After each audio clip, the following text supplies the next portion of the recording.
hold hands and close your eyes. It's midnight, and you're listening to the Ghost Story Guys. Welcome to the Ghost Story Guys. I'm Brennan Storr. I'm Paul Bestall. This is the show where we talk about spooks, specters, and all the other things watching us from the shadows beyond the campfire. Some conversations only make sense after the sun is set, and this is most definitely one. Thanks for tuning in. This is episode number 156, and we're coming to you from that tiny mountain cabin you dream about, but can never quite reach. Paul, my friend, we have been on a journey tonight. How are you doing? I'm all right. I've got my door locked, and I'm watching the skies. Yes, of course, that's in reference to comments from a U.S., was he a congressman? I believe so, yes. He just was an interview. It's 2 minutes, and the last thing he says as he walks up the camera is, "Lock your doors," which is a great way to terrify millions. I was thinking that, it's just, I feel like you should elaborate on that maybe a little bit. I think as a public servant, perhaps you have a debt. And I also love the idea, as you pointed out, that something could cross the gulf between stars, but would be stopped by my kitchen door. Thank God for double glazing. Speaking of doors, we have a guest coming up on this episode. We've already recorded it, but you will hear it soon. That guest, of course, is our good friend Kevin Eustace from the Dark Paranormal, and we need to talk about ghosts. And we are telling stories which center around horses. And I think, honestly, Paul, and not to spoil anything for our listeners, but the biggest appeal to this is towards the end, something starts happening in Kev's house. And it's not a put on. This is not a gag. We don't do that kind of thing. But it surprises even us, and him especially. Yeah. I think we should call this episode, "We Need to Talk About Kev's Ghost." You are not wrong. I don't want to spoil it, but when I saw that thing happen, I thought, no, this isn't really happening. And sure enough, it was. And sadly, of course, we do not record the video. I wish we did.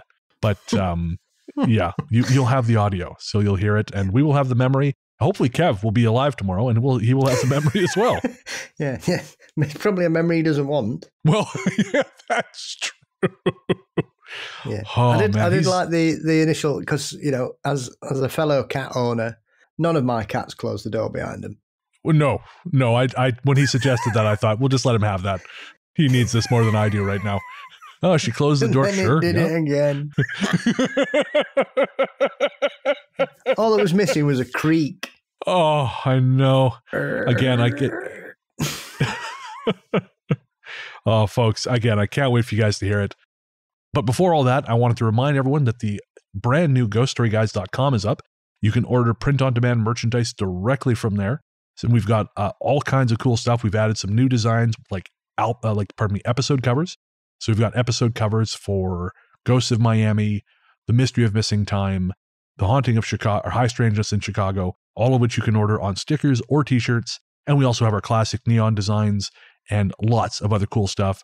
And you can get all of that at ghoststoryguys.com. Also, I want to shout out my own show. I want to plug my own new podcast, Weird Together. And that has been a video live show that I've done every month or so with Joseph. Of course, Joseph Camo, host of the football show, The Cardinal Rule. By the time this comes out for general release, so Tuesday, we will have released our first audio-only episode. And Weird Together is a show where we talk about the latest in independent horror films. And on the most recent episode, we'll be talking about the ultra-independent horror film Skinamarink. So if you want to hear me nerd out about movies, search for Weird Together everywhere you get your podcasts, or check the show notes to this show, and I'll post a link there as well. And of course, I wouldn't have time to do any of those things without our patrons. This one's for the patrons. Patrons, I can't think of a clever metaphor or simile or whatever the hell you call it, so we're just going to say... Lock your doors. Watch the skies, lock the doors. But really though, guys, I cannot tell you how much we appreciate your support. It means the world to us.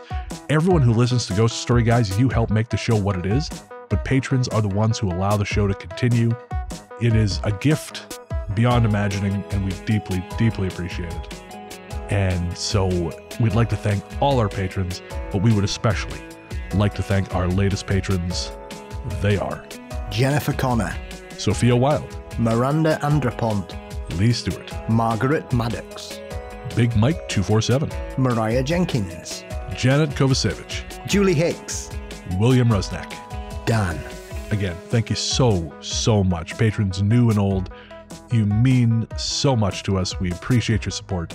And if you want to join the team, head to patreon.com/ghoststoryguys. That's patreon.com/ghoststoryguys. And if you listen to the end of the show, we'll tell you about all the cool stuff you get. But we will say here, for $1 a month, you get an ad-free feed. And who doesn't want that? Ads suck. And for more information about all of that, head to patreon.com/ghoststoryguys. Finally, one last thing, a shout out to our composer, Rainy Days for Ghosts. Rainy Days for Ghosts is a project of film journalist and composer Jerry Smith. You can find Rainy Days for Ghosts streaming everywhere you get your music. And if you want to hire Jerry to score your next project, shoot them an email at rainydaysforghosts@gmail.com. All right, Paul. We have a fabulous set of interviews and stories and paranormal shenanigans to get to, so we're going to take a quick break and meet up with our friend, Kev Eustace.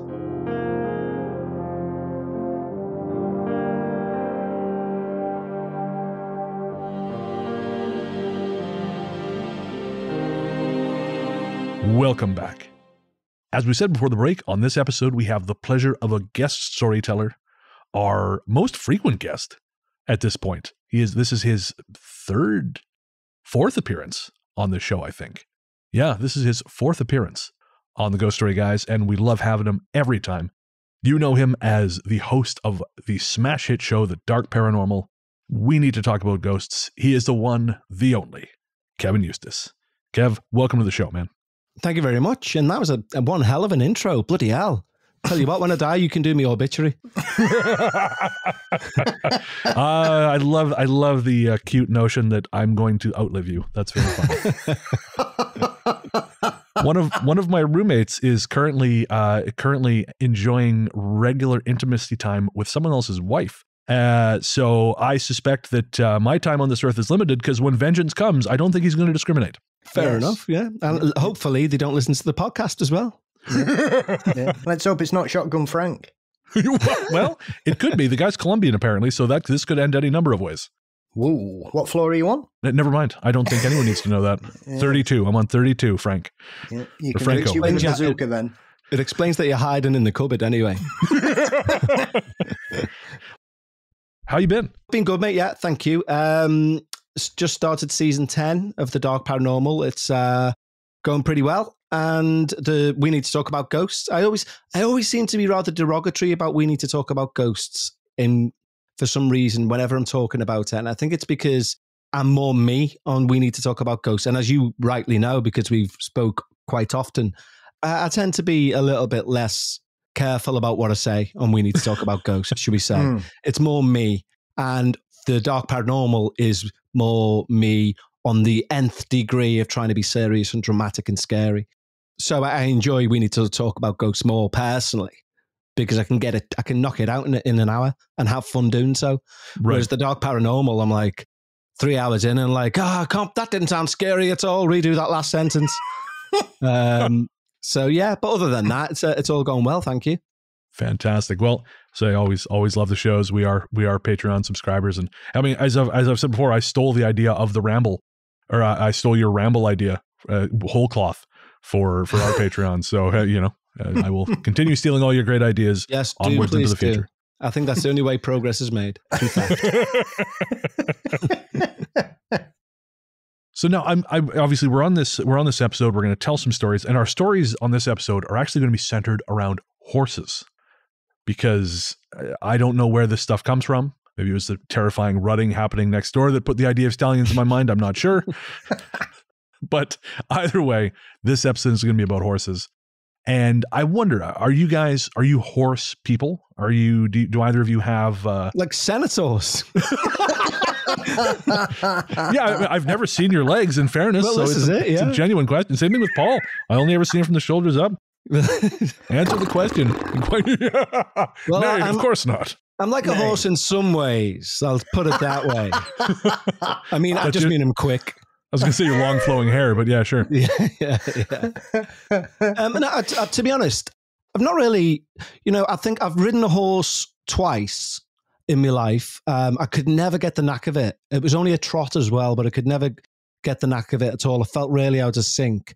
But I've got a cousin who owns a horse, and she loves the horse, and she's very into it, and she thinks she says the more she can communicate more with the horse than she thinks she can, like a dog, for example, which, she says there's a very connectivity with a horse, so she believes.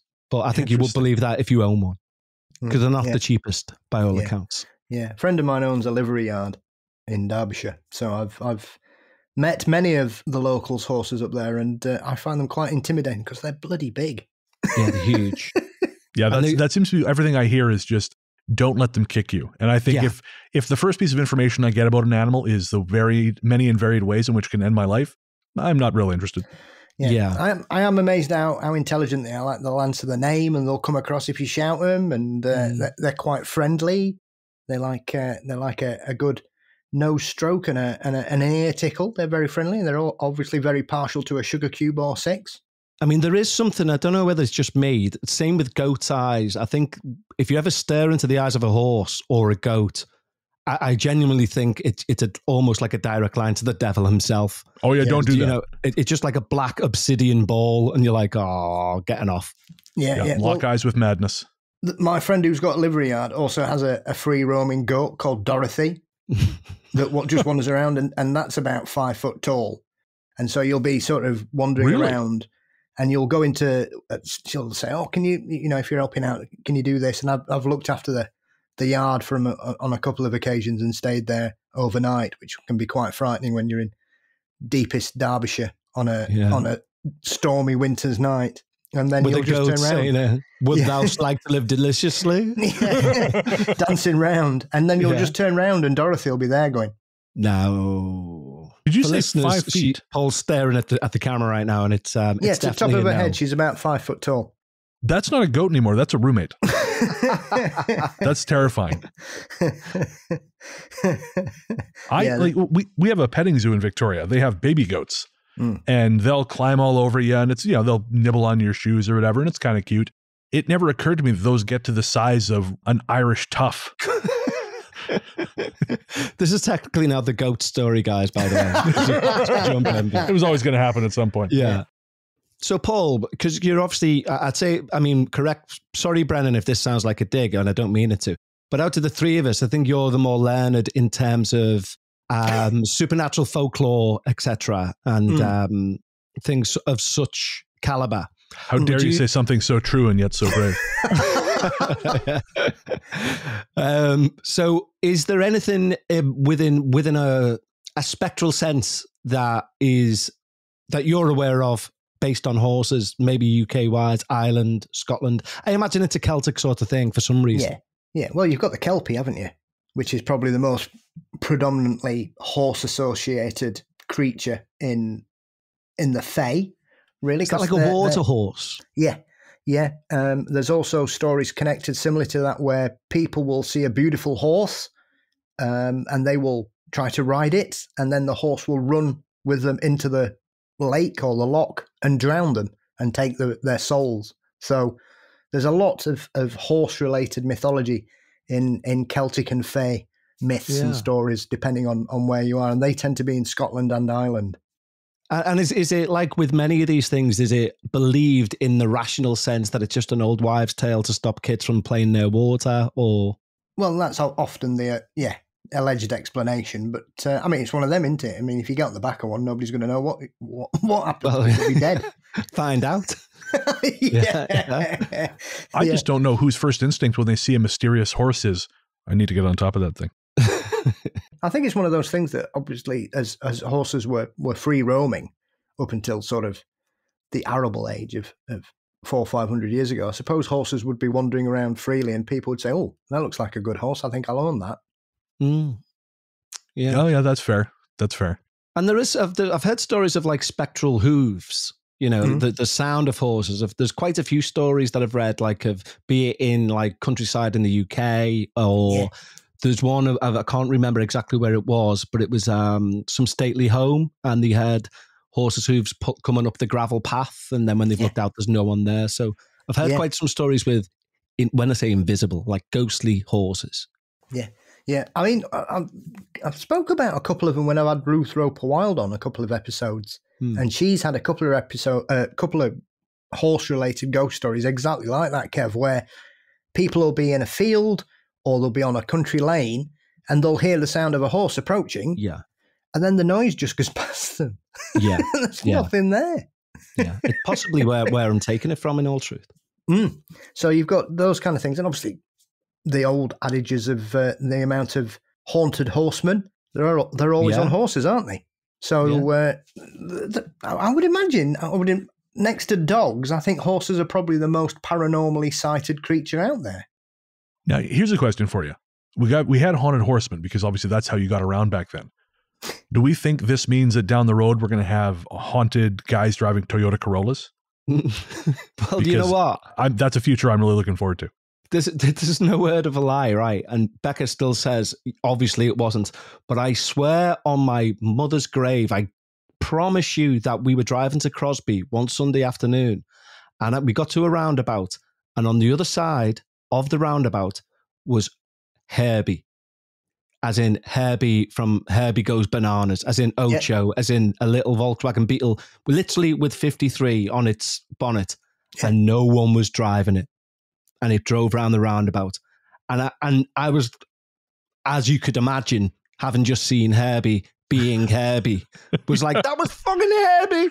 And she was like, no, there was somebody clearly driving it. I was like, Becca, there was no one driving that, and that was Herbie. We need to turn around and follow Herbie. But we didn't. But because he probably needs help, Kev. Well, yeah. Or he's gone bananas, you know. He's like, oh, boy. But where's that end button? Yeah. But seriously, like, no bit of a lie. I know it's, if I said like I seen a Ford Cortina with no one driving it, spooky. When you say it's Herbie, it sounds like a joke, but it was bloody Herbie, and I wasn't high. I wasn't on anything. It was, you know. Was it an old Volkswagen or a new one? Because old. It was like a replica Herbie, yeah, like probably on its way to a show, and I don't know whether it was done for a prank or to see people's reactions as it went past. But I mean, it's also a bit out of touch as well, considering it was like 2022 or something when we seen it. I was going to say, I don't think there's been a Herbie movie since that Lindsay Lohan one in 2000, I don't know, 2 or 3 or something. Exactly, yeah. So, but yeah, Becca will tell you if she was here now, she'd be like, no, he didn't. But I was like, I did. No, I did. Yeah. Well, there's plenty of stories of ghost cars. Yeah. I mean, it could have been, Ghost Herbie would be phenomenal, but, you know. Yeah. I do think it was a prank. It would sound to be. I mean, you never know. Stranger things have happened, as we all know.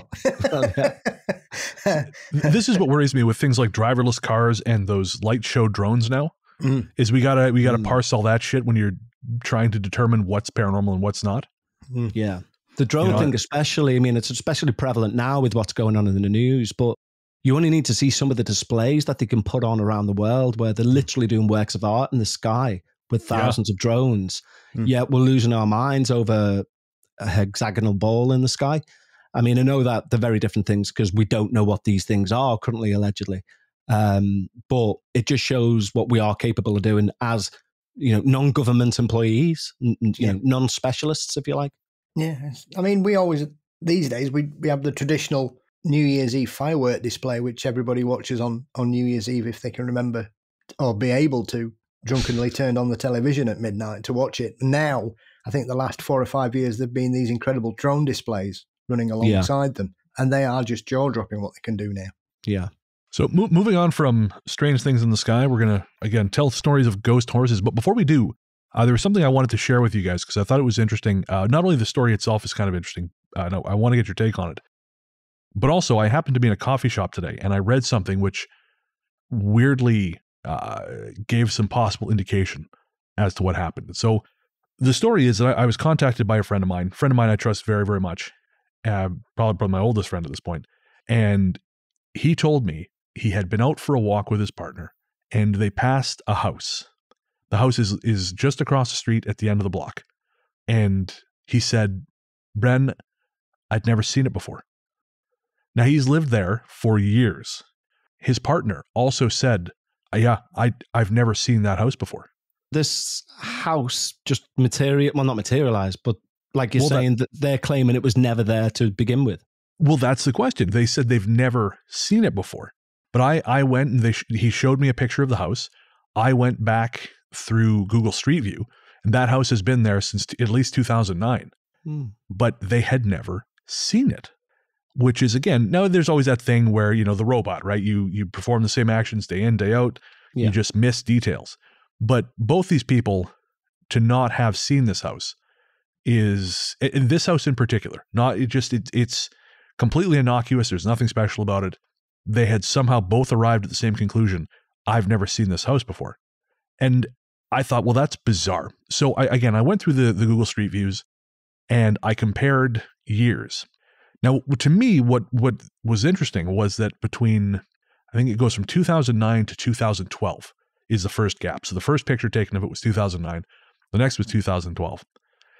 And by my lights, and I could be wrong, but by my lights, something did shift in those years. It appears darker somehow. Something is different about the house. It's a little bit, it's dirtier. Sure, that has something to do with it. But there's just something different about it.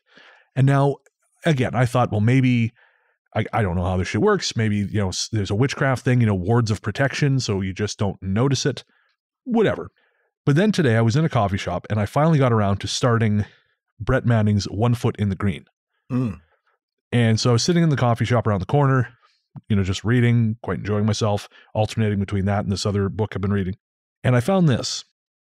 Some fairies choose to live inside of very normal-looking homes, typically old farmhouses and cottages. The only difference, though, is that these homes can stand up and stroll away if they decide to change their location. Have you ever noticed a house that seems to have just appeared overnight in an area that you frequently move through? Chances are it's a fairy home. Wow. Right? That's and great. Now, again, the house has been there for at least 15 years, but somehow it avoided their notice. And my friend's partner has lived in that house for, I think, 10 plus years. So I wonder if we're taking a paranormal explanation here, if there was something there that has since moved on. Well, is there a way, interestingly, because like on Zoopla, for example, you can put in a property and it will tell you when it last sold. It would be interesting if you put that property in and it said sold, for example, the month before they noticed it. Yeah. Interesting. I don't know if we have a service like that here. I'll have to look into that. Because even on the land registry as well here in the UK, you can see when it was first built and how many times it's been sold and what the average price was and the last time it went for. So yeah, that's an interesting point, that, Kev, because it might be that, as daft as it sounds, it didn't want to be seen, or for whatever reason, whatever was in it or whoever owned it didn't want it to be seen, and that's why they're surprised it now appears in their vision, because it's never either stood out or it's hidden itself away on purpose. Well, that was kind of my thought, was that whoever had been there before intentionally had some method to keep it beneath notice. And I wondered if whoever it was had moved on. I couldn't find a way to look up recent sales. I know you can request a title search, but you have to go and actually physically pay for those. Last I checked, so I don't think it's something I can do online, especially from the other side of the country. But I just wonder if you folks had ever, either of you guys had ever heard anything like this. No, the nearest to it that I'd say is similar is we had a house on a very old street that was abandoned for years, and you couldn't get into it. It was like literally chain fenced off. It was just abandoned, derelict.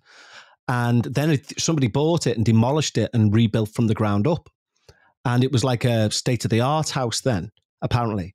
And the rumor mill went that the owner, who then moved in and paid for the rebuild, lived there 2 months and vacated it, and it was left empty again. And the neighbors around there said it was because things were flying around the house and all this, and they were basically thrown out of the house by whatever was in the house. And the longer rumor goes that that's what happened to the previous tenants of the house, and it's to do with the land that it's built on. But again, they could all just be absolute bollocks. But that's the closest to that sort of stuff. The only one that springs to my mind when you talk about houses, I can't remember what show it was on, but there was a very famous case about some children finding a house in the middle of the woods that they'd played in every day that they had never seen before. And then everybody started looking for it. And some paranormal researchers investigated it and found it was very peculiar and very strange. And then it was explained away that, oh, well, perhaps they looked at it at the wrong time of year and it had always been there and they'd just forgotten that they'd seen it every day. Sure, that seems likely. So yeah. I'm trying to think what I saw that on. Like, it's 30, 40 years ago since that story. I first saw that story. I can't remember what it was on. Might be a lot Strange But True from the 90s. I'm trying to think. Oh, okay. I've dropped a link in the chat. Yeah, I just looked, and it looks like a house that would, Paul, I imagine it's the same round your way, but like a lot of our houses are the terraced or the semi-detached. There's not a lot of detached houses. Like that, but that does look like a house that could just disappear, to be fair. There is something about it. Just sucked back like Poltergeist. Yeah. Around where I live, it's very odd that it's a very desirable place to live. So property prices are stupid, as they probably are, as you're same in your area, Kev. And you will come on these streets and you've got these houses that are going for, people are paying 20, 30,000 more than the asking price at the minute around here. Yeah. And then you'll see, and then there'll just be a house that nobody's done anything for 60 years. And it's, it's not double glazed, really old fashioned doors. There's ivy everywhere.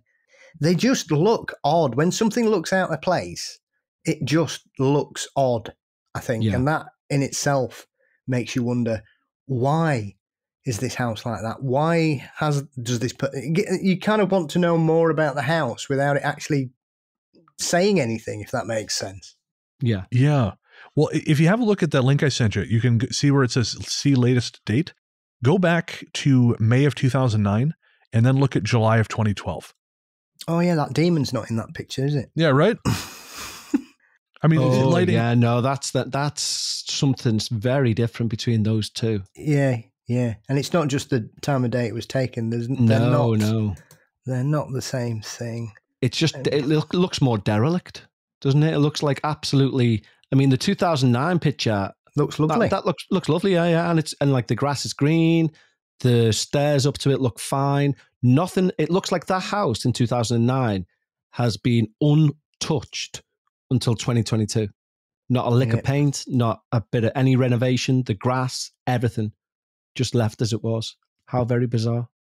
So that's my strange story for the opening of the episode. Again, I sent that clip from One Foot in the Green over to my friend, and he said, "Boy, well, I hope that means they're gone." I said, "Well, it sounds like that's the case. So you should be all right, but maybe don't stare at it too much." I'm fixated with this now, mate. I'm telling you, I'm literally clicking through every month. And listeners, I'm very sorry that I cannot share the location with you, but because I know we've had people say, "Stop saying shit if you can't show us." And well, I'm sorry. This stuff is cool and we like to share, but sometimes there are things which we cannot reveal, and it's not about. We're not trying to tangle it in front of you. We're just trying to share as much with you as we possibly can. Bigfoot. That could very well be. Although there was that study just came out that said it's just black bears, Paul. So we all gotta give it up. We can all come to conclusions when we ignore all the evidence to give us the result we want, can't we? I agree. I just heard that on Scathing Atheist, and I thought, guys, come on. Yeah, he looked at none of the sightings other than people reporting. So he's just looked at. There's been a report of a Bigfoot, and no digging into what the person reported, and then looked at bears. And gone, oh, well, that's what it is. Because, hunters are stupid because they're hunters and I'm a scientist. Well, you know what they say, Paul? Correlation always equals causation. So they'll be telling us the balloon's in the sky next. But it doesn't matter. I've locked my door. Exactly, yeah. Such a non sequitur that, wasn't it? Just make sure you... Anything else to tell us? No, not really. But make sure you lock your doors. Bye. Yeah. We're 6 weeks into the year and I'm shit myself. I mean, I locked the door. That's because I'm worried someone's husband's going to try and kick it in. No, should Frank, be once this is released. God almighty. All right, well, from disappearing houses, we go to spectral horses. And that means it's time for the stories.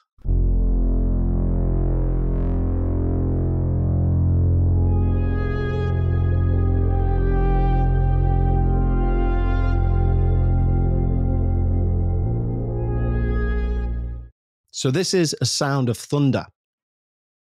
This account was told to me many, many years ago by my favourite uncle, way back in the 1940s before our double highways were built. The way to the Cape lay down narrow, winding roads, and often the roads were badly signposted, so it was very easy to get lost. During this time, my uncle Norm and his friend took a trip to Cape Town to visit his aunt, my grand sister. The journey from Kimberley to Cape Town was a long one. Usually this trip was made over 2 days, so they planned to sleep over at Beaufort West, Lanesburg, or any other dorpy, which is a small town, that they found themselves in when they grew tired. Somewhere in the Great Karoo, they took a wrong turn. Dusk found them travelling down a very narrow dirt road. To their consternation, the car engine suddenly cut out and they rolled to a dusty halt. Percy tried a few times to restart the car, but to no avail. Norm got out the crank.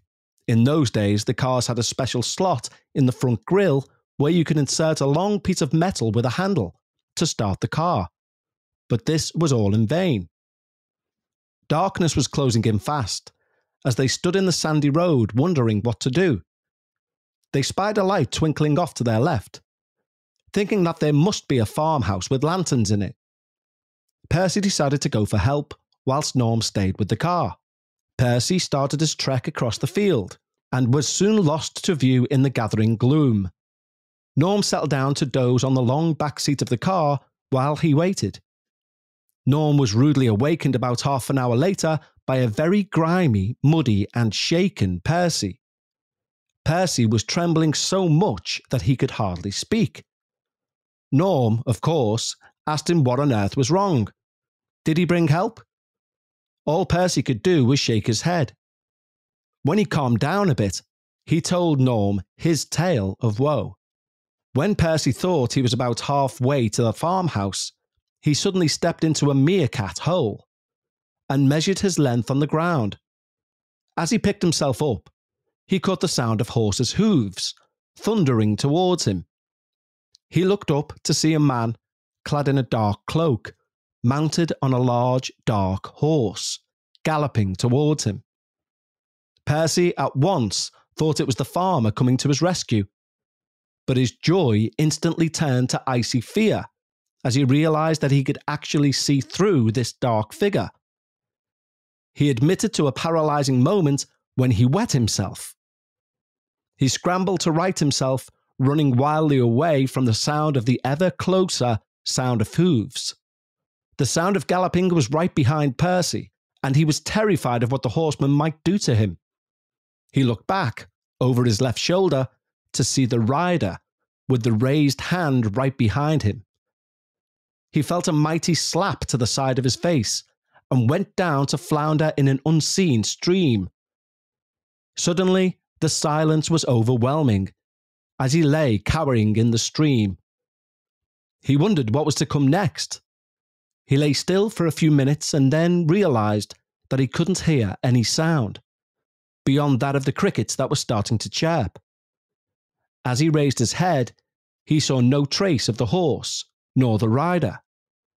He scrambled to his feet, got his bearings, and ran helter-skelter over the rough terrain and back to the car. Norm was sceptical about this tale, to say the least.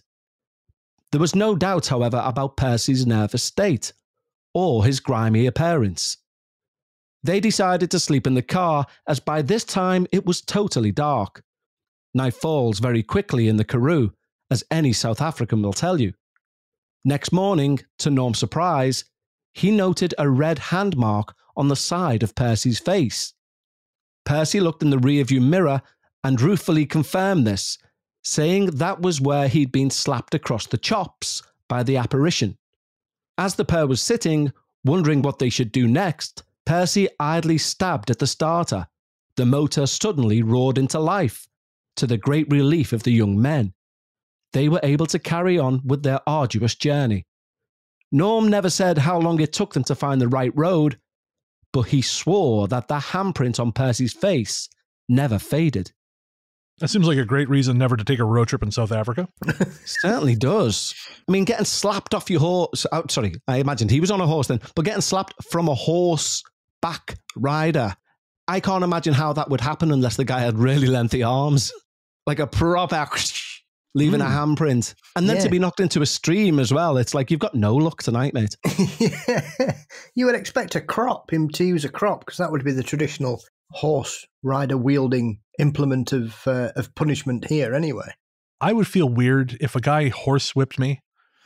I would just say he had slapped me too, I think. I think there's a little too much crossover with fuck stuff for me to admit to have been crop whipped by some guy on a horse. I don't know.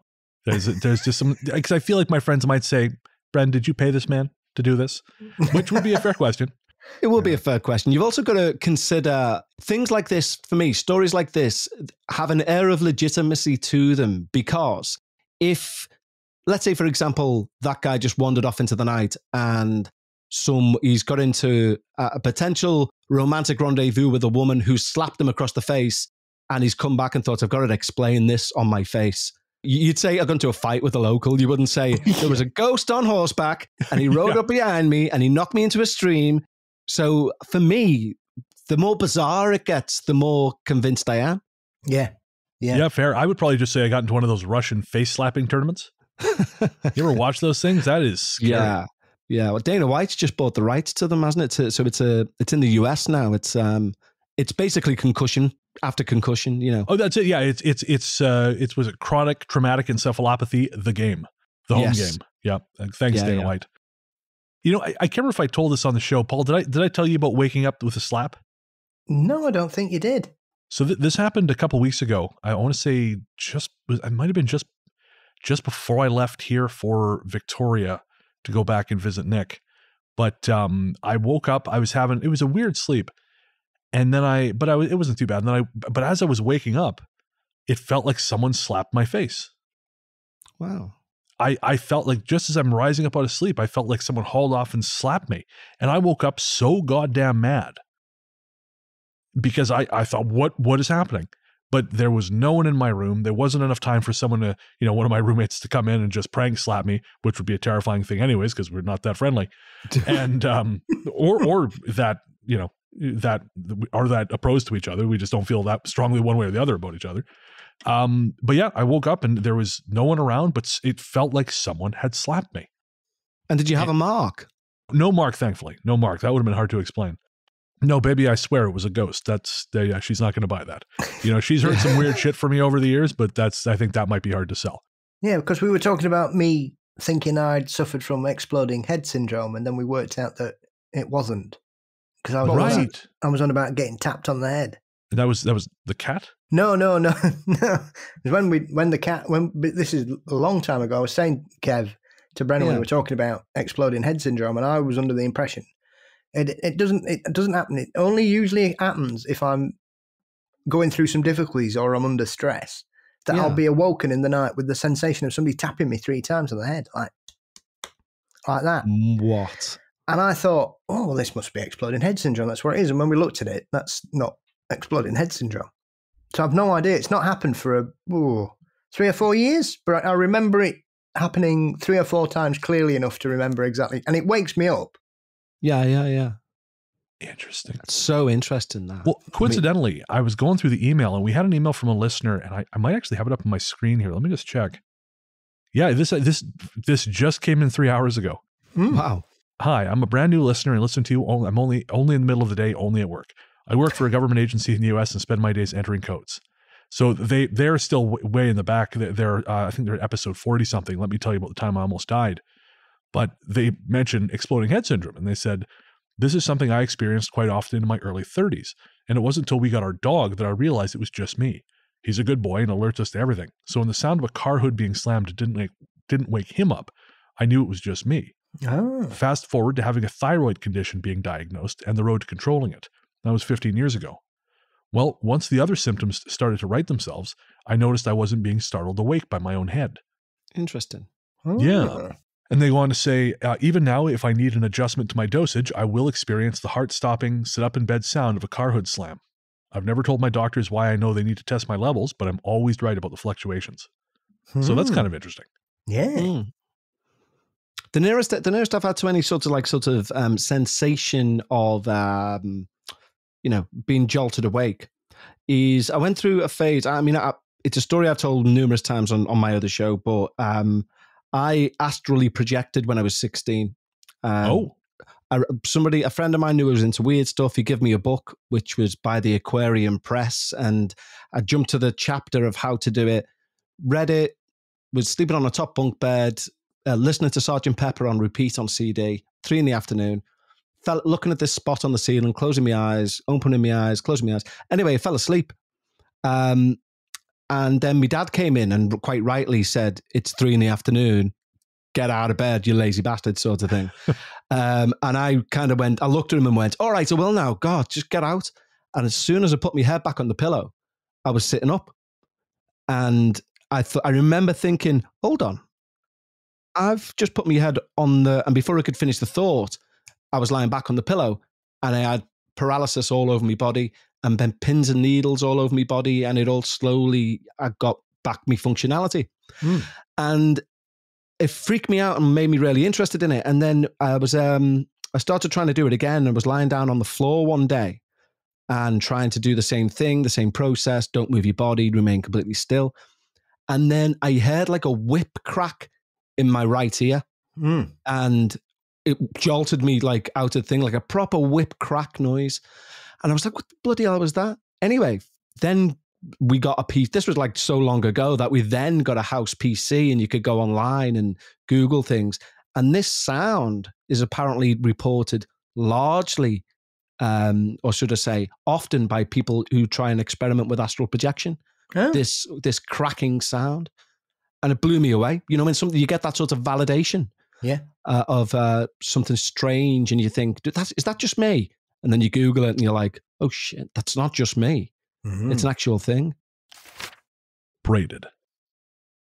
My parents are from a village called Kapari in Macedonia. I was born in the States, but on occasion still visit the motherland, usually staying in the village of Kapari. I have heard a million superstitions, ghost stories, and so on from my folks and others in Kapari. It's not that I don't believe in these things, it's just that I never witnessed them for myself. In the summer of 1995, while on a 2-month vacation in Kapari, I saw, and now I believe. My grandma has a stable of horses in the barn next to her house. One morning, the horses were dripping wet, sweating like Patrick Ewing in an overtime game, and the manes on all 3 of the horses were braided into hundreds of tiny braids. It would have taken years to do that braiding, but it happened overnight. When I asked what had happened, my grandmother and mother responded as if it weren't that big a deal. The Belly Ubai are out, they said. Apparently, the Belly Ubai are lady ghosts whom died over 100 years ago, trampled by horses that the Ottoman Empire soldiers were riding. A few nights later, I was walking home from a pub. Keep in mind, Macedonian villages do not have streetlights, and it is pitch dark at night, and that's scary enough. I heard a woman whispering in my ear. I quickly turned around and saw a woman. She appeared illuminated, and she ran away quicker than Carl Lewis. I was freaked out and sprinted the rest of the way home. When I told my grandma what had happened, she told me only horses have to be scared. They have never harmed humans. Also, if I was to get scared before leaving to go outdoors at night, I had to chant, Belly Ubai, Belly Ubai, Belly Ubai. This, I was told, would keep me from seeing them. Belly Ubai translates to white nice in English. However, it doesn't make any literal sense. There are so many other ghosts in that village and so many stories to tell. Almost the whole village of Kapari is able to see them. People there don't even talk about it, as if it isn't unusual in the slightest. And so, first thing is, this is another thing that literally just came up today in reading One Foot in the Green. Apparently, that is a thing the good neighbors are said to do, is braid the hair of animals, particularly horses, when no one is around. Yeah, I've heard it mentioned with the Fae. Yeah, that's exactly it. So I kind of think when they said this name, and then they said, "Oh, it's Lady Ghosts," I thought, I don't know, that sounds more like, the Oshie to me. There's some people claim Bigfoot does that as well. Really? Yeah. It's a bit, really braids animal hair. Yeah, horses specifically. Interesting. I mean, I've heard several reports from Oregon and Washington State with people that have horses where they discover their horse's hair has been braided overnight, and they've presumed that it's their local hairy humanoid. All right, so follow my logic here. Follow the bouncing ball with me, Paul. So Bigfoot braids horsehair. The good people braid horsehair. Some people equate the missing time and being Fey-led with alien abduction. Here we go. Bigfoot is an alien. Boom! I win. Ultra. We call that logic, my friend. I like that logic trail. That works, yeah. Yep. You have been defeated by science. How does it feel? How does it taste? No. This call has ended. Yikes. I had a conversation with someone regarding a similar thing. You know, like where often there is that, or there has been that sort of correlation mentioned between Bigfoot sightings and UFO sightings. Mm-hmm. Sure. And I was saying, I wonder if maybe UFOs are aliens, but in the same way that we are, you know, where certain people are bird watchers and they will travel somewhere to watch a rare bird that's arrived. Maybe UFOs are Bigfoot watchers, and that's why there's the correlation. So they're like, wherever they are, Alpha Centauri, wherever, they're like, oh, it's Bigfoot season in Earth. Let's pop down and see them, and that's why there's the correlation. You never know. It certainly makes more sense than some of the theories I've heard, especially the Bigfoots are alien prisoners deposited on Earth to mine for minerals. Wow. Well, that sounds like someone read Battlefield Earth while falling asleep, because that's basically what the aliens do in that. They force humans to mine for them. Yeah. Sadly, it predates well, it doesn't predate Battlefield Earth, the film, but it certainly may have come from that book, and I wasn't aware of that connection. Oh, yeah. Yeah, that's, as I recall, that's one of the things they have humans doing. I mean, for them, it's gold. But yeah, the humans are slaves digging shit for the aliens. But yeah, I once saw a very heated argument from the 80s where one person was absolutely convinced that that's what Bigfoot were. And you can see, I think, was it Grover Krantz? Looking like he was about to punch this person in the face. Getting very, like, you could just see him flexing.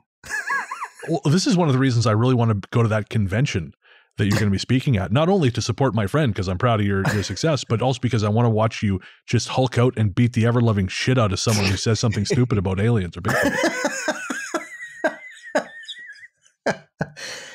I'm not planning on that. I know you're not planning on it. He wasn't planning on that. Here it That comes, sounds here like it comes. part of the admission price now. Ringside seat.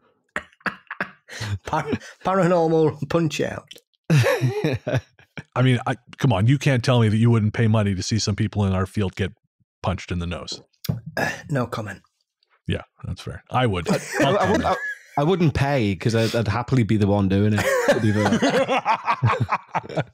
I'll do it for free. Yeah. There's a recent, I mean, with all of the recent, you know, all the stuff in the sky of late, there's one particular individual, no names mentioned, who was like, you need to tune in and we're going to be discussing this topic on our podcast. We're going to be discussing this topic. We'll get to the bottom of this topic. Don't you worry about it. Tune in. I tuned in and they were just like, what do you have for your breakfast? He's like, are you going to talk about this thing at all? Nope. Wow. That's crass. That'd be like me saying, tune into the next Ghost Story, guys. We're going to tell you the secret behind what's actually causes ghosts. And then it's just me and Paul talking about bull's eyeballs for 90 minutes. Yeah. So it's a regular episode of Ghost Story, guys, basically. Yeah. Well, it's funny you say that because on next week's episode of Mysteries and Monsters, I'm interviewing Count Saint Germain. With you, though, Paul, there's a chance you are. So part of me was like, is he? Hey, that's Christ of Nazareth.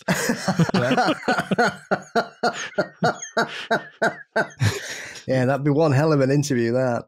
Yeah, it will be, yeah. It was quite strange because me and my partner listen to podcasts a lot, usually when we're in bed, because we like to be unsettled.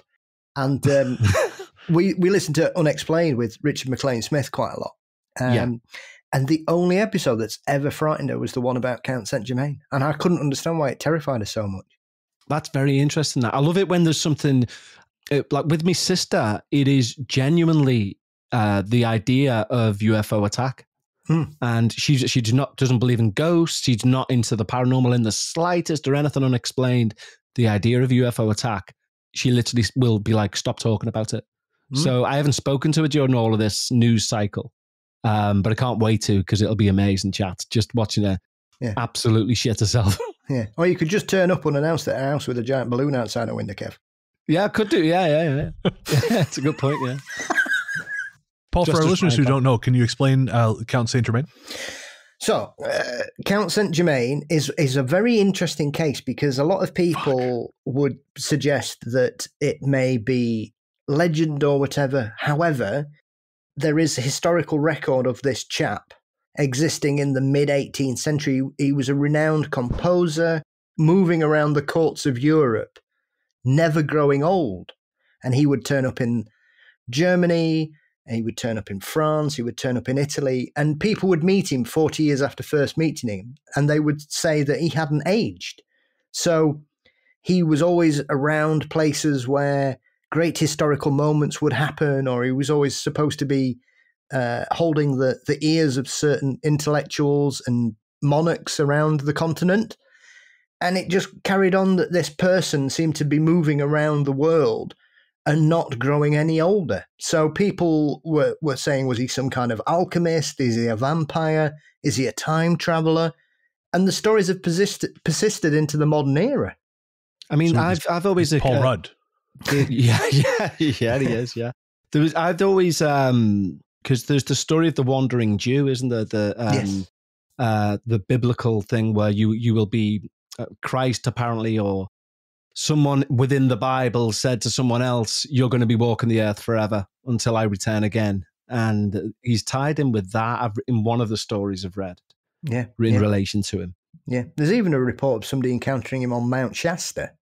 Where's Mount Shasta? Washington State, isn't it? No, Mount Shasta is Northern California. Northern California. Has he got, interestingly enough, when's the last alleged report of his, prominence? I think that's the one from Shasta, which I think is 1940s. Okay. Does the reporting of that predate all the other high strangeness reported around Mount Shasta? Well, they're all very linked together, aren't they? I don't think that's far off after the whole Lemurian story. Right. And the cities of gold. Yeah. Obviously, it predates the UFO flaps. Right. And I know Missing 411 has some stuff. That's sort of Mount Shasta is a cluster area. Well, that's where he's killing people and drinking their blood because he's a vampire. Right. Of course. You'd think he'd have the nous to change his name, wouldn't you? No, it's Pete Thompson now. Pete Thompson now. Yeah. No. We just look alike, me and Count Saint-Germain. Paul Rudd. Yeah. Count Saint-Germain in Quantumania. Yeah. So it's always it's one of those 14 subjects that doesn't get much coverage these days, but I've always loved it since I was a little kid. Yeah, it's a good one. It is a really good one. And it also sounds like a cracking brandy as well.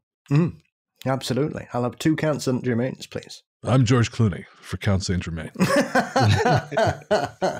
My computer just spontaneously opened a window while we're talking, so that's fun. Count Saint-Germain is listening, is what I'm saying. Yeah, definitely. Hello there. I tell you what, speaking about strange tech, I just done a Patreon episode. It was just a ramble. But there's an interesting, out of all of these alleged apps where you talk to the dead and all that carry on. Sure. And they're all generally bollocks. Sure. But there's an interesting one called the Hope Box or something. And what this guy's done is chopped up a load of language and reversed it and messed it around. And you basically ask a question and you slide the volume up and then back down, and it will play a segment of wherever that's up to in that. So it's still all pareidolia and stuff. But I was trying it out on my Patreon before. But because it's random, I think it's a more interesting one. It doesn't just say like, I was murdered here or anything like that. Right. So anyway, I said, if there's anyone there, could you say the name, either my name, my partner's name, or the name of our cat? And I hide it up and load it down. And then it plays what it's just, and it literally went, meow. And honestly, I nearly died. I was like, why the frig am I doing this on my own at night? So I'm weird for watching horror movies in bed. Yeah. I called an abrupt end to the podcast there and then. I was like, that'll do. Thank you very much. Goodbye now. Bizarre. Oh, so clearly we all need to get together for a seance when I'm over in the UK. Oh, yeah. Definitely. The paranormal crossover event of the century. We break into Zach Bagans' house and beat the shit out of him. Whilst disguised as the Warrens. In Minecraft. Not in real life. We wouldn't do that, folks. Psst. Paul. Oh, Bren, what time is it? Why are you in my bedroom? It looked like you were having a nightmare and I wanted to help. Why were you watching me? You know what? Never mind. How are you going to help me with my nightmares? By replacing them with this. This is another Steve Stredd book, isn't it? You bet your smooth ass it is. Churn the Soil is the latest full-length novel from Canadian extreme horror author Steve Stredd. It tells the story of The Border, an off-the-grid wilderness settlement where residents have made a fragile peace with mysterious forest guards, only to see a brutal murder change everything. Churn the Soil delivers a pulse-pounding high-stakes story where if the cold doesn't kill you, the forest guards will. Oh, that does sound good. Where can I get it? Churn the Soil is available now via Amazon on Kindle and in paperback. Paul, has Brennan broke into our house to terrify you with eldritch horrors again? Yes, love. Is this why you wanted to get a dog? Yes, love. Now go back to sleep. Churn the Soil by Steve Stredd. Paranormal folk horror at its very best, available now. Wait, you're getting a dog? We got him last week. I regret nothing. It was like Julie was in the room then, Kev. It's amazing. I don't know where the accent come from. The Stable Boy. When I was younger, I lived on Portland in Dorset, England. Portland is a pretty supernatural place, and many things have happened there. When I was about 14, we got a horse and kept him at a stables on the island. These stables were near some old abandoned windmills. In the UK, buildings over a certain age can't be taken down because of their historical importance. These windmills are believed to be medieval and are surrounded by fields, but are not too far from the village. Anyway, we got our horse in the summer, so at first there was no reason for me to be at the stables in the dark. Come winter, however, and it had usually gotten dark by around 4:30 in the afternoon, so by the time I got there after school and the clubs, it was dark. I was filling up a hay net and suddenly felt as though someone was watching me. My mum is particularly susceptible to paranormal things, and I seem to have inherited this. I could tell by the feeling I got that this was a teenage boy of around 13 years old. I couldn't see him, I just felt him, and it felt like he was staring at me intently. Although he didn't scare me as much, I quickly left, went back to the stable, finished what I needed to do, and headed down the track to wait for my mum to pick me up. The following days, his presence was there whenever I filled up the hay nets, but every day he would get closer. By the weekend, I could still feel his presence even in the day. I started to see him out the corner of my eye. He was tall and thin with dark hair. He was wearing a white shift shirt and brown trousers with no shoes. All the time he was becoming more and more visible to me. I started to get worried, and as I said, he didn't feel malevolent. He was becoming intrusive, which was something I was not used to. Cheeky bastard. I hadn't yet mentioned anything to my mum, as I didn't like discussing supernatural things, so much as I was younger, as I found them unsettling. Anyway, one evening when I was getting in the car, my mum asked me if anyone else was at the stables that evening. I explained that I was the last one left, and she went on to ask if that was true. I looked at her a bit sheepishly, as if I had been accused of being untruthful, which I guess was the case. I explained I was the only person there, but that I had felt that someone else was with me in the yard. My mum went on to say she knew about the boy and had explained her experience with him. She believed he was from the 1500s and that he had visited the yard before, but no one had ever noticed him. She went on to explain that because I could sense him, his presence became stronger and stronger. A couple of nights before she had looked after my horse for me, she said she had felt him follow her down to the car. She knew he was behind her, but wasn't bothered. However, when she sat in the car and switched the engine on, she looked out of the window to see him leaning over, looking directly at her through the car window. It made her jump and she left straight away. She went on to say that she had noticed him follow me down the track to the car, but he had stopped halfway. I got really scared then, but my mum told me to tell him that I was glad he was excited to have someone who noticed him, but I still found that a bit scary. The next time I saw him, I said all that, and since then, the only time I ever felt him watch me was from a distance. So I have to be totally honest. I don't know what happened in that story because I was waiting for Paul to say malevolent.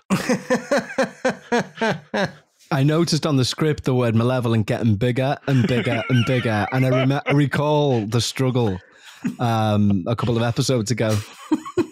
It's just one of those things you get. I'm sure you get it, Kev. Occasionally you'll read words and it's like they're Latin. Yeah, exactly. Yeah, it's those words that you're saying you forget what they mean because you repeat it so often. You're like, oh yeah, what am I even saying? Turquoise always does it for me. It's like, if I say turquoise 10 times, I'm like, what is it? What even is it? David Icke will tell us. Yeah. My word is I always tell Paul, like, mine is I can't even say, Paul, what's the word that I can't say? Is it colloquialism? That's one. Thank you. Colloquial, yep. Yeah. Can't. Yep. Yeah. I can't. Colloquialism. Yep. But it turns out like when me and Becca sometimes do like a story from Reddit or something, if it turns out I say children and she howls at it because she says I'm pronouncing it CHUL. It's like children, and that's what I do. And I go, well, what should it be then? Children. And she's like, no, children. And I'm like, children? No, children. It's children. And we have this argument all the time. And she's right. It's chilled. I can't even say it because I say children. That sounds more right to me than the other one. I don't know. I think she's wrong on this one. Yeah, I think so because children sounds like they're chilled. Yeah, children. Yeah, you're not allowed to do that anymore. Children. No, you're not. No. If they're cold, you're cold, whatever. Bring them inside. Yeah. Just call them bands. Yeah, that's a good point. Yeah. I feel that's one of those words that you can't say unless you're Scottish. I feel like it's hard to get away with that. It's like we were talking earlier, I think off air about competitive eating. And I mentioned that I've started, I would periodically watch one of these YouTubers who does competitive eating. And the thing is, he does a lot of events in the UK, or he just was on a tour of the UK, and he's as American as anything. And when he talks about what he gets if he wins the contest, he keeps saying quid. Right. And it just doesn't, to me, that doesn't sound right for an American to say it. This is 45 quid. Nope. Just say pounds. Just say pounds. Yeah. This does not sound right. And that was one thing I remember.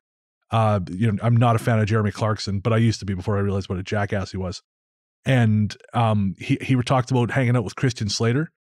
And he said, if I have to listen to Christian Slater say mate in his American accent one more time, I'm going to shave his face off with a cheese grater. Yeah. I had a friend who was American who used to say, it was always so bizarre to hear him say fiver or tenner. He'd be like, could you borrow me a fiver? And I'd be like, yes, but don't use that. Just say £5. Yeah, we call kids in Yorkshire bairns. Well, Yorkshire, I can see you guys getting away with that. But if I said bairns, I would be beaten with a sock full of quarters and I would deserve it. Bairns and babbies. We say bin lids. Yeah, bin lids, kids. Yeah. Really? Yeah. And like so it's shortened to lids now. Where's your lid? Yeah. So how's your lids? That's another thing. Rhyming slang. Anyone from my side of the ocean who tries to use rhyming slang should be just slingshotted into the sun. Into the current bun and a mess. Don't mock my people, Kev. I'll kick them up the apples and pears. Yeah. Well, I mean, yeah, there's one for you. Like, cause it turns out like my family's got a lot of sayings that aren't sayings, but because we use them as a family, I assumed they were sayings.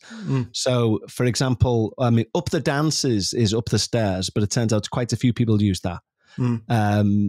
So there's just been a bang behind me, and after you saying you're seeing that, I hope it's just a cat. Anyway, and another one is either way the mop flops. Right. Another one, and either way the cat jumps is one we use as well, which means either way the cat jumps, it dies. So it basically means no matter what you do, the outcome's the same. But the funniest thing was when I said this to Becca, and I said to her once, well, either way the cat jumps, we're going to end up there. She went, either way the cat jumps. And I went, yeah, you know, that saying, like, it either way the cat jumps, it dies. And she was like, what? And then when we went to my sister's house, I said to my sister, Becca's never heard the saying, either way the cat jumps. And my sister, thinking this would make sense, went, yeah, it's the same as either way the mop flops. And Becca was like, I've no idea what this is. So I always have to, anytime I'm about to say what I think is a normal saying, I have to say, just to check, like, is this normal? And I'll say it, and she'll either say yes or never say that out loud again. Well, see, the challenge is I have that happen, but it's like with childhood memories. I'll describe an incident from my childhood. And I'll say, you know, like that happens. And my friends will all look at me like I've said something deeply sad and need a hug. Oh. No, this is normal. You know, like, no, Bren, that's not normal. Are you okay, big guy? I'm fine. You're weird. The Procession. This happened in Scotland, Drunmore, on the B7065, New Year's Eve 2014. 4 of us, my best mate and our now ex-girlfriends, stayed in a cottage for New Year. New Year's Eve came around and we got very drunk and a bit high, and at one point I mistakenly had codeine instead of paracetamol. This concoction made me quite sleepy, so I fought it off and went to wake myself up and got another beer and see midnight. By this time it's about 11 p.m. Another hour of music and beers had passed and I was feeling good. So when midnight arrived, we decided to go for a walk down the road. Me being a bit pissed and on a dark and spooky road with not much around, I really wanted to run ahead, hide and jump out on the other 3 walking behind me. So that's what I did. I took off to find a bush to hide in. But what happened in those few minutes was really strange. Because of the drugs, the night remains foggy for me, and I don't remember a lot, apart from this one very clear moment where I felt as though I sobered up for 10 seconds when I saw it appear on the road. I don't remember stopping, but I do remember standing still, and suddenly there it was, a horse-drawn carriage. 2 black horses, and a woman in classic Victorian white dress, and a big hat walking in front of the horses. She may also have been carrying flowers. She then looked my way, smiled, and waved. I waved back in utter bewilderment. It all felt like I was moving at half speed, and I tried to say something, but nothing came out. I was more fixated on the woman and paid close attention to her. She was about 2 to 3 meters away from me. I didn't look at or notice any driver, but in the space of 10 seconds, I seemed to remember a black shape that looked like it could have been the carriage driver, slightly hunched over. But my eyes didn't move from her. She was very clear and kind of glowing and gave off a very friendly energy. When my friends caught up, which I don't recall, I'd forgotten about hiding because, you know, I'd just literally seen a ghost. They saw me looking around in the road and they asked me what I was doing. So I asked my mate, Gary, did you see that woman in the carriage go past? I think we all went back home at that point. My research on this has told me that a woman walking in front of a horse-drawn carriage, like that, is mainly for funeral processions for her husband. So there we go. I got to say, the first thing that struck me about that was just what a terrible mistake it would have been accidentally swapping codeine for paracetamol, which I think is Tylenol here in North America. Yeah, it's cocodamol over here. It's widely used and abused, sadly. In our family, it's referred to as pensioner pills, codeine, cocodamol, yes. Because they seem to be, once you reach a certain age, the doctors just seem to go, well, you're dying. All right, here's 300 like high-strength codeine tablets.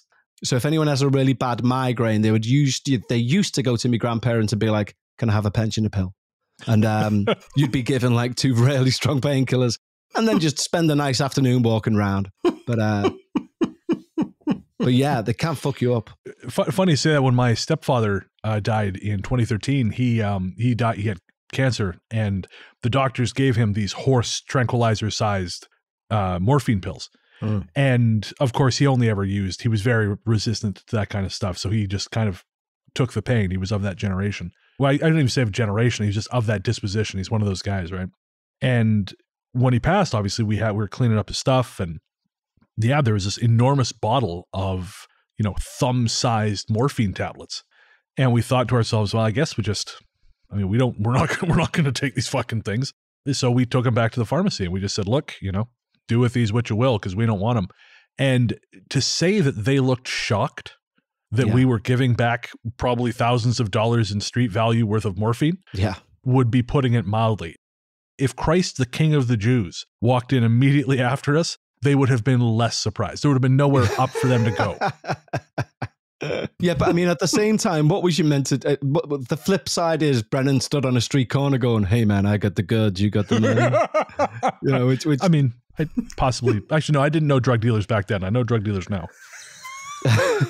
Moving swiftly on. And we've been working very well together. That's right. We have a wonderful, thriving business. How do you think? I think podcasting pays the bills? Yeah, it's a strange place, that little place in Scotland. It's a long history of witchcraft around there.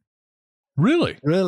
Yeah, it's a weird place because it's actually, if you look at a map, if you draw a line, it's actually under the English border, but it's on the southwesternest tip of Scotland. I think it's something really odd, like the most southern village in Scotland, which is essentially parallel with England.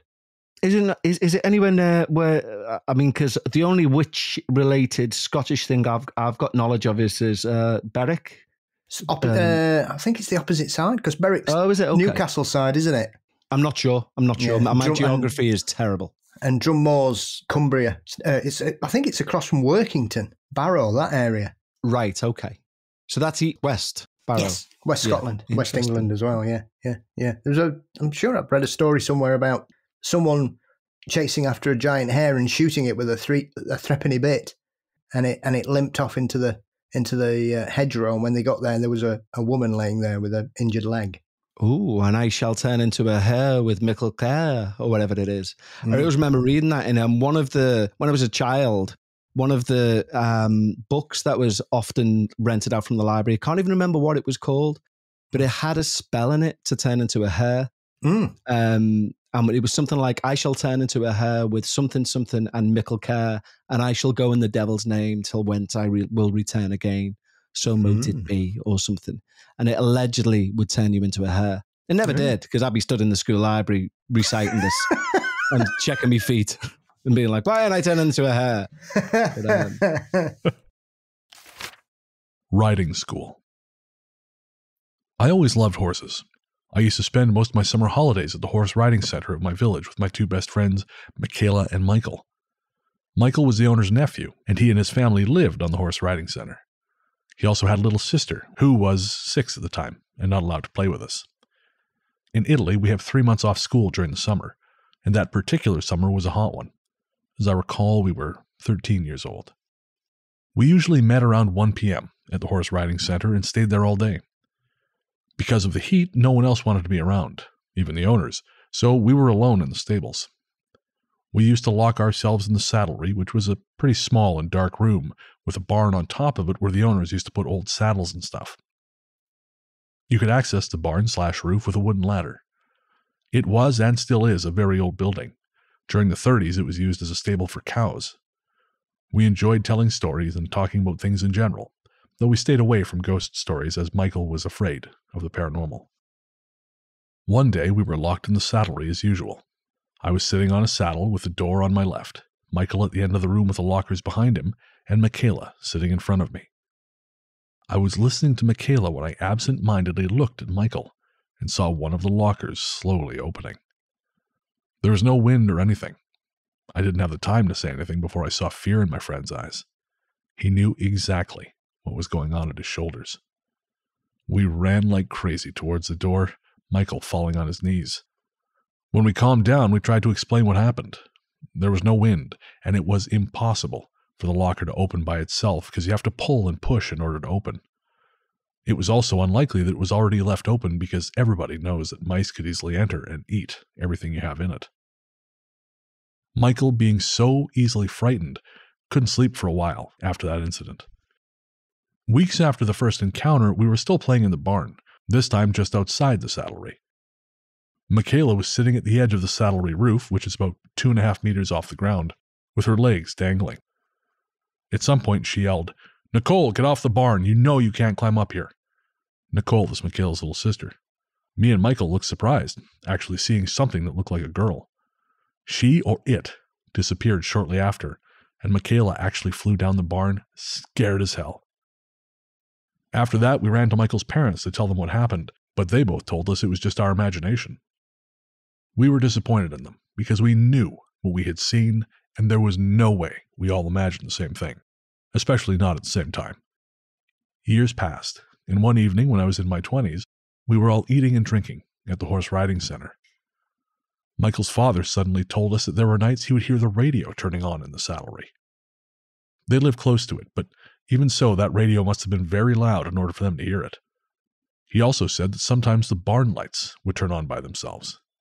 He and his wife were too scared to take a look because there were no houses around for miles and miles, just a horse riding center, and so they were afraid that some bad people were trying to lure them away from their home to rob or do other bad things. After all that time, we finally knew that what we had seen and experienced was truly real. And I don't know if it's maybe just because I've spent the last 2 weeks watching a bunch of different, and they call them polizioteschi films, these sort of violent social dramas set in Italy in the 70s, but I very much would not want to be alone in the Italian countryside. No, I think any countryside in general for me is there's something quaint about it. There's something lovely about it, you know, when you think, oh, lovely little day in the countryside. But anytime I've been to the countryside in general, I always find somewhere where I think, sod spending the night there. You know, there's some like decrepit old building, or, you know, you go past a woman in the street who looks at you as if to say, I've been here for 300 years. Yeah, you've always been the caretaker, Mr. Eustace. Exactly, yeah. It's so I think I tend to give the countryside a wide berth. I always like to envisage myself I've always said to Becca, I'd love to have like the time to spend 3 months in the countryside and I'd write a novel. But in reality, I mean, you've seen what I'm like here. We're just doing this stream now, and you mentioned you may have seen something behind me, and already I'm wanting to burn the house down. So there's no chance of me spending a night in the countryside alone. I remember when we got married, we stayed at a cottage in Cornwall, and every noise was either some kind of horrible revenant risen from the grave to take our lives, or an axe-wielding murderer, or both. And like you, man, I'm a creature of the city. Even sometimes Victoria is too quiet. You know, Montreal, it's a lot busier, so I don't have to think about it. Although, a couple nights ago, I was bored, so I went out to this part of town called Saint Henri, and I'm sure I'm saying it incorrectly, and I'm sure someone from Quebec will write in to tell me again. But I went to a bar just to check it out, but it's very quiet there at night. And all of a sudden I found myself thinking, I'm quite exposed here on the street, aren't I? And then, yes, every noise was either, again, a revenant or an axe-wielding maniac or both. Yeah. I recall once there was an FA Cup final going back about 20 years. And I think Liverpool or Everton were in this FA Cup final. And I'm not that interested in football, to be honest. You know, I take or leave it. I follow it, but I'm not an ardent fan of either side. But I left. They were watching it in my mate's house, and I left on a Sunday afternoon, and we'd all been partaking in a couple of joints, shall we say? And I left in a rather giddy state because it was a local team in the final. The streets were empty. And it was the afternoon, and there was literally not a car on the road. And you know, when you're a little bit high, you're walking around, I was like, after like 10 minutes of walking home, I was like, has the rapture happened? Like, genuinely, there's no one here. And I started to freak myself out. Honestly, I've never been so petrified during the day than that. I genuinely couldn't see another soul. I was like, there's got to be at least a bus. Surely something's going to happen. But it turns out, you know, it was just me being ultra paranoid. Obviously, the rapture did not happen. A Dream of Colwood from Ray Ven. I have always been sensitive to ghostly encounters, and I have had extremely vivid dreams my whole life. So much so that counsellors over the years have encouraged me to write them down the minute I wake from them. Let's just say that this won't be my only dream that I share with you, but that's for another time. Today I'm finally getting around to telling you about one of my weirdest dreams and the weird events that would happen after. I was working in the oil and gas industry as a paramedic away in camp in northern BC. The camps I stayed in were always dry camps in the middle of nowhere. The one I was staying in during this dream was in Pink Mountain, BC. Don't blink or you'd miss it. This correspondence is between my friend, let's call her Sam, and myself. Sam is also sensitive and believed me when I told her about encounters or strange dreams. And even though I was in a camp surrounded by people, these conversations were not the kind you wanted to have with the people you barely knew. So here it is. Hey Sam, help me analyse this. Last night I started to have a dream where I went to work, or I was just off shift but still at work. My station was on the Colwood strip, and in reality there's no such station. I was sitting in the sun at a picnic table, in a green space between my station and a used car lot. I was watching a family and their relative work in their backyard, which was perched on the edge of a huge cliff, maybe 150 or 200 feet above me. They had a large older house with a small flatty grass yard, but no fence before the cliff. One man was on one side of the yard digging, another man was moving rocks to the other side of the yard, and a woman was weeding along the house. I was fixated on them because I was wondering why they would have a house on the side of a cliff like that. How scary that must be. I was watching the man moving rocks. I noticed he was moving a large one and struggling with it. He lost his balance and started to fall forward. He dropped the rock but could not gain control of his footing and fell off the side of the cliff. I then watched in horror as he fell, hitting trees and ledges all the way down. His family did not notice. I snapped out of my horror and started screaming up at them, waving my arms frantically.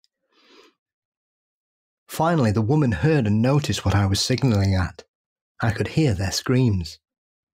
I could see their panic.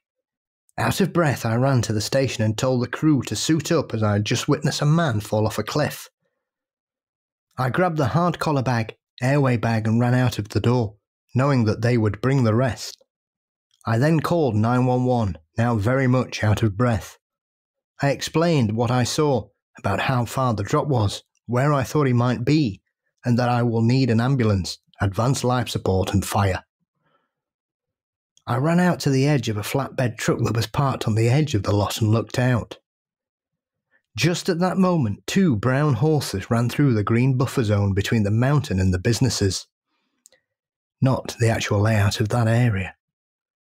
And there, pretty well below where I was standing, the horses walked around the body of a man. As soon as I saw him, all I could focus on was his eyes. He looked dead. I ran off the truck and into the pathway to get to him. When I got to him, I felt for his carotid pulse. It was there, but weak.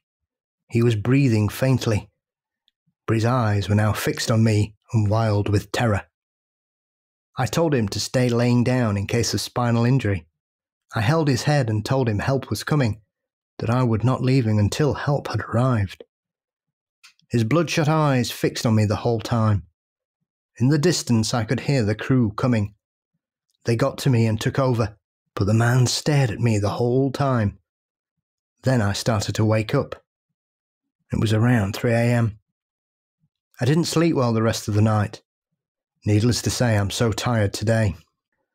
I sent this to my friend and we talked about how being bored and stuck in a set routine in the middle of nowhere can allow the brain to process things more vividly. We joked about how I must be missing home and working for our local ambulance service. A couple of days later, she messages me in a panic and tells me this. So I had to go to Glen Lake today to drop off bath bombs. We got distracted and missed the turn-off. We had to go through Colwood. Took some extra time. Got into Jacqueline and watched an old man stagger and lumber into the bush and down an embankment. called 911, waited for the ambulance. He was covered in blood on his arms and face. I thought he was dead. Then the paramedics came and Chad helped me get him to the sidewalk. He got up, looked me in the eye and said, "Hey, you need to take care of this guy." So weird. It wouldn't have happened if we didn't miss our turn and go through Colwood. And I, of course, thought of you and was looking for signs and messages. What a weird day, man. And my intuition told me to leave early today. So now we're right on schedule for everything else. Meant to be. So, as like I said, that was a listener story, and that is Victoria. And I know that strip, and so I was shocked when I saw this. I'm not familiar with the accident in question, but I mean, you know, accidents happen all the time and they're not publicly reported. But I was trying to figure out what the significance is of the horses in the dream. So, you guys have any thoughts? I always loved as a kid, especially when we got the internet, the whole idea of dream diaries and dream dictionaries, you know, and seeing what things allegedly meant and all that carry on. But in relation to that, I don't know, I struggle to see how it ties in. It's odd because they're mentioned, but they don't seem to have any effect other than the fact that are they guiding the dreamer to the injured person? Because they're obviously stood around them. Yeah. Oh, yeah, that could be. Yeah, that's possibly. Yeah, that's a good shout. Oh, but why a horse? Well, great question. There's maybe this super advanced race of horse people communicating to us through our dreams, and we're just too unevolved or not evolved enough to fully comprehend it. It's the only thing that makes sense, Paul. We've had the Caucasoids. Now we've got the horse people. The Horsians? What do we call them? The Horsoids? Horsine? Don't know. The Horsine folk. Kev, I noticed you've closed the door. Has he? I hasn't closed the door. The door is closed. The cat was in here earlier, but so she I don't know if she'd managed to close the door on the way out, but she may very well mannered. She may well have done that. I only mentioned it because I thought I figured you were kind of going, well, screw this. I'm not going to be dealing with like looking at the crack in the door anymore. So no. I actually, funny enough, I actually opened the door because I want the cat to be able to come in and out. So God. So folks, I'm unintentionally psychologically torturing our friend Kev here because earlier in the recording, I thought I saw something move kind of around head height, and he's currently alone in his house. And now, I noticed the door behind him was closed, and so I thought he closed it because he was tired of looking at the crack, waiting to see if something was moving. And he's just informed me that no, in fact, he did not close it. So no, in fact, Kev wants would very much like it to remain open so that the cat can come and go as she pleases. It's closed, because otherwise she feels a little bit trapped. It's just closed. Yeah, trust me. Yeah, I just watched that happen. Yeah, I just saw the door close. Oh, fuck! That's wild. That's not like. Yeah, you opened it, and it was ajar, and then it slowly closed on itself. It's got to be an air pressure thing because I know it has to be because I mean here, like if one of the guys has their windows open and no one else does, my door it will like pull in its frame like someone's trying to get in, but it's just the air pressure tugging on it. That's the only thing that makes sense. Yeah. Why would it start now though? Don't say Shut that, up, Paul. Don't say that, Paul. Unless your heating's just kicked in. Oh, that could be. I've purposely left it off because of the recording. Because when it comes on, it sends clicks and weird noises throughout the house, and they want it to be picked up on the thing. So it's only going to go on when I finish this recording. Well, I tell you, that's anyway. Yeah, cracking. I watched that thing close. My heart was in my throat. As long as it's not 20 to midnight when this is happening, then that's fine. No. But, sadly, it is. What could go wrong? No. Well, this may be the last time. The last time any of us hear from Kevin John Eustace. Yeah, it's been a pleasure. Got a way to go. It's been fun. Oh God, yeah. You know, if you could actually feel my heartbeat now, honest to God, there'll be a rational, obviously there'll be a rational explanation for it. Oh yeah. I mean, the reason I think it's probably air pressure or something is if it was something that's like spooky, the door would close, and it never got over the hump of the actual, the doorknob. Yeah, it's a good point. Yeah. It's just maybe it's not strong enough to shut it. Paul, fuck off. Honest to God. I can't stop laughing. Oh, that ain't good. That ain't good. Is it? No, it hasn't moved. It's fine. Don't say that. No, it hasn't. It hasn't moved at all. No, Since you opened it wide, it hasn't moved. So it's again good. Yeah. So we would hopefully, reconfirm airflow. Airflow. If it slams shut, though, I'm going to shit myself. If it slams shut, mate, I'm jumping through that fucking window, and I do not care. Double glazed. There'll be a Kev-shaped hole. I'm telling you right now. I almost spit Coke all over my new laptop. I tell you what, if it slams shut, I would be going to a plumber and saying, "Have you ever seen a toilet do this?" it would be that full. There'd be more than talc coming out of your ass. Yeah, you're not wrong. It's semi-happening now, I'm telling you. I can't stop watching it. Oh, this isn't a good feeling. This is not a good feeling. Well, on that note, on that bombshell, this has been our terrifying horse episode, which it was even more terrifying for our poor friend Kev, because I'm going to leave most of that in, so you will all understand what's happening here. Again, it appears to have been air pressure. The door has not moved since. Yeah. But does that back up? Or it's air pressure. Let's just leave it at that. It's air pressure. It's air pressure. Nothing. It does. Nothing else makes sense. Yeah, I'm not saying anything. You know, if the thing is, if Brennan hadn't said at the start, something walked past that crack in the door earlier, right now I'd be thinking, yeah, it's just air pressure. But now I'm sleeping with every light on in the fucking house. It's going to be like Blackpool illuminations here tonight. It really is. You'll see my house from space. That much illumination, I'm telling you. Yeah. There's airplanes landing on Kev's place. Exactly. Yeah. Balloons. Yeah. Good hell. Well, Kev, we're sorry for the psychological torture, but it was great fun having you here, man. Oh no, it's always a pleasure. Genuinely, thanks, guys. I truly do really appreciate it. I always love coming on, and there's nothing better than because I enjoy this topic more than most. Hence having the podcasts. But I also at the same time bow down to superior podcasters. Brennan, you're an audio god.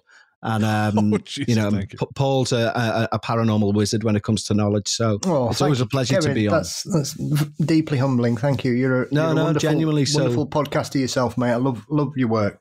And thank you very much. So no, it's been a genuine pleasure, chaps, and I sincerely appreciate the invite. So thank you very much. Always nice to spend time in your company, Kev. Thank you. Absolutely. I'm off to deal with some air pressure. I'm only a Facebook message away, mate. Yeah. I'll be there in 2 hours. Yeah, exactly. Yeah. Closer than me, so Oh, there was a glitch there too. Yeah, I just noticed. That's air pressure. Yeah, looked like a black face. Yeah.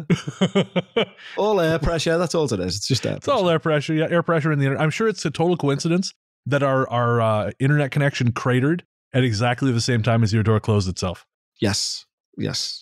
If you could plug in like some sort of body monitoring sensors now, you'd be howling at what's going on my internal side.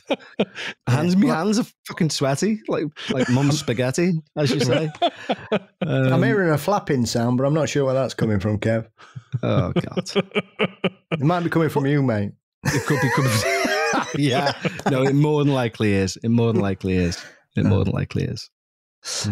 the first time it closed, again, like I wish I'd seen it close, because if I'd known that you hadn't closed it, I wouldn't have even brought it up. I would never have said anything, because would have been dickish.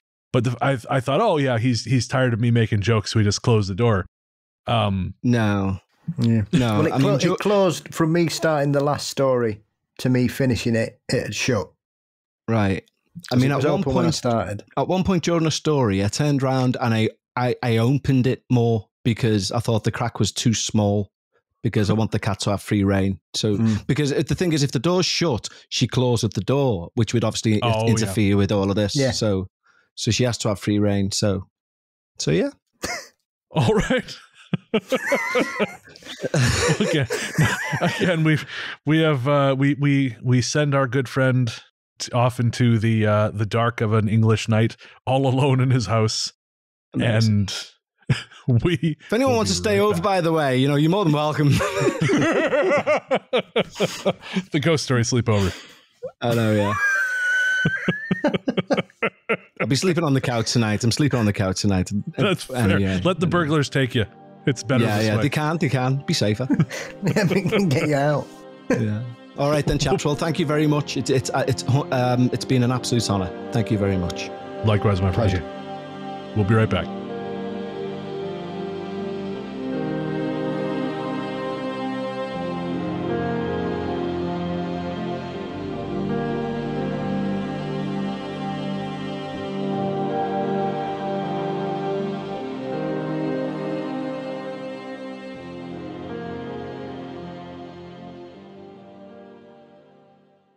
Hey there, listeners. Before you reach for that skip 15 seconds ahead button, I promise you this isn't an ad. We wanted to take a minute to talk to you about mental health. On this show, I've always tried to be as honest and open as possible about my struggles with depression and anxiety, because even though we've come a long way towards acknowledging the very real damage these things can do, there is still way too much lingering stigma about reaching out for help. And when you start to feel like there's no help, it's easy to start feeling like there's no hope. But Paul has joined me today to remind you there is always hope and there's always help. We're not going to try and talk you out of self-harming right now, because we know that's not how it works. Instead, what we wanted to do was tell you something now and hope that should things get bad, you'll remember it and make a phone call or send a text message before you make any permanent decisions. As someone who knows all too well just how important mental health can be, it's never too late to reach out. In Canada, the number to call is 133-456-4566. In the USA, the new number to call is 988. That's 988. In the UK, the number to call is 116123, or text SHOUT, that's SHOUT, to 85258. In Australia, the number to call is 131114. However bad shit seems, it will pass. And no matter what your brain might be telling you at any given moment, and believe me when I say I know this intimately, there are people who love you and people who care deeply about how you treat yourself. Should a time come when you find yourself despairing, please know that we've both been where you are, and there is a way back to the world. Take care. Welcome back. Thanks again to Kevin Eustace, host of the Dark Paranormal. We need to talk about ghosts. Hopefully not the late Kevin Eustace, given everything that's gone on in his house. Jesus Christ. We'll check in with him after recording. Hopefully he's just having his sushi in peace. Or sharing it. Well, or that. All right, answer that age-old question. Do ghosts like fish? Maybe that's it. They were just waiting for him to break out the sushi this whole time. That's why they were pacing about. They were starving. Well, we did keep him on the line for almost 4 hours.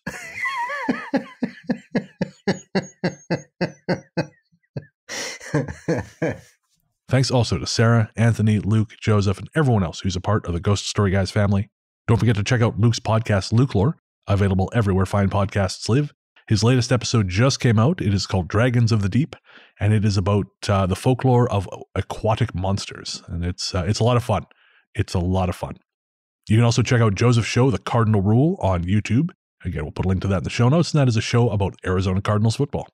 And of course, thanks to you, my friend and co-host, the inimitable Paul Bestall, the paranormal Johnny Carson, host of Mysteries and Monsters. Paul, what's coming up on M&M?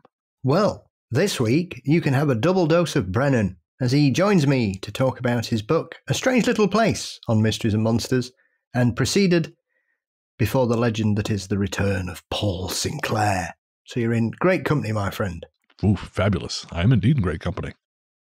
Listen to me try not to swear on Paul's show before ultimately giving up. And where can everyone find you online? You can find Mysteries and Monsters across all podcast aggregators, and you can find Mysteries and Monsters on all social media platforms. And our website is mysteriesandmonsters.com. Brilliant. I'm Largely the Truth on Twitter and Instagram. You can find my archived interview podcast, Largely the Truth with Brennan Storr, everywhere fine podcasts live. And of course, as I mentioned, Weird Together is now available on podcast platforms. Of course, the show goes further back than we have audio archives for, but you'll have at least 5 episodes to listen to. So again, if you want to hear me and Joseph wax on, they're nice and concise episodes. They're about 45 minutes about the latest and greatest in independent horror films. If you want to listen to someone to talk about horror films, to recommend some stuff to you who doesn't sound like a gatekeeping dick, then Weird Together is for you. As we said at the top of the show, if you want to join the Ghost Story Guys Patreon team, head to patreon.com/ghoststoryguys. That's patreon.com/ghoststoryguys. We have all kinds of cool stuff over there. $5 a month gets you in the door for all the bonus stuff. There's bonus shows, Book of the Dead, host adventures.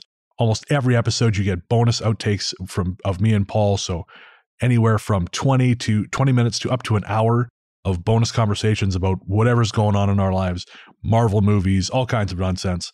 It's a ton of fun. And again, you get all of that at patreon.com/ghoststoryguys. If you want to get in touch, shoot us an email, ghoststoryguys@gmail.com. We love hearing from you. We love getting your stories, hearing what you think about the show, hearing how the show has affected your life. We love that kind of stuff. And again, you can send all of that to ghoststoryguys@gmail.com. We're also on Facebook as facebook.com/ghoststoryguys. We have a Ghost Story Guys Facebook group now. You'll find a link to that in the show notes. And we're on Instagram as the Ghost Story Guys.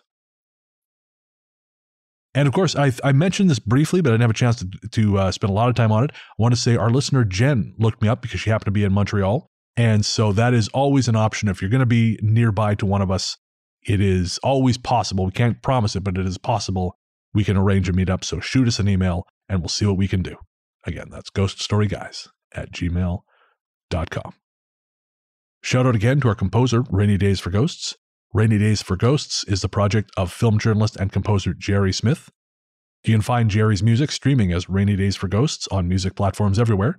And of course, if you want to hire them for your next project, shoot them an email at rainydaysforghosts@gmail.com. Our theme song, Radio, Into the Darkness We Go, is composed and performed by Peter Kursov of Podzontommusic. Find more from him by searching for Podzontommusic wherever you get your tunes. Our Stories theme is The Future Belongs to Them Now by Hexxagram. Find more from them by searching for Hexxagram wherever you get your music. Remember, that's Hexxagram with 2 X's, not 3. And I guess that's going to do it. Well, we'll be back in a couple of weeks, but until then, into the darkness we go.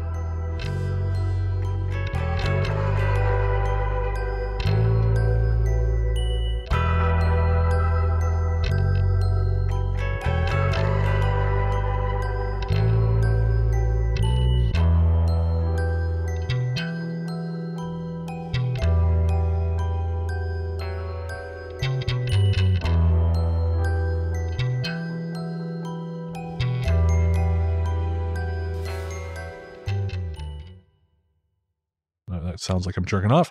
Let's not hit our hand in front of the microphone. Good so boy. much I like podcasting. Anyways, sorry, Laro. It's very proactive. Keeps me out of trouble, Paul. Keeps me out of trouble. Well, Laro, this has been a trip, hey? Strange things are afoot. Didn't even have to go to the Circle K.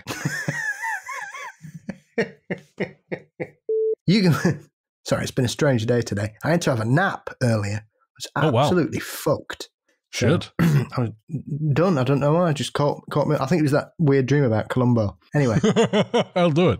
Laro, this is not a confession. Have you noticed a lot of lotion bottles turning up and anything? I'm sure there's meant to be a horse in here somewhere. There we go. Nay, lad. Since humanity first gathered around a campfire, we've been sharing stories to freak each other out and spark the darker side of our imaginations. So, if you're interested in hearing more about the ghostly, ghastly, and grotesque, we're excited to tell you about Fear, a curated collection of frightening fiction stories from Realm. Think of it as your podcast version of that campfire circle, with each season bringing you a new tale to both entertain and haunt you. And we think you're going to love Fear's current season, Beatrix Green. Beatrix knows the seances she conducts are fake, but financial freedom for a single woman in Victorian England is hard to come by. So when a notorious scientist makes her a proposition, prove that ghosts are real once and for all, for a hefty price, she can't resist the temptation. But the ghosts turn out to be very real, and they must work together, or risk being the haunting's next victims. You can listen to Beatrix Green and all the other spooky stories on Fear, available wherever you get your podcasts, or at realm.fm.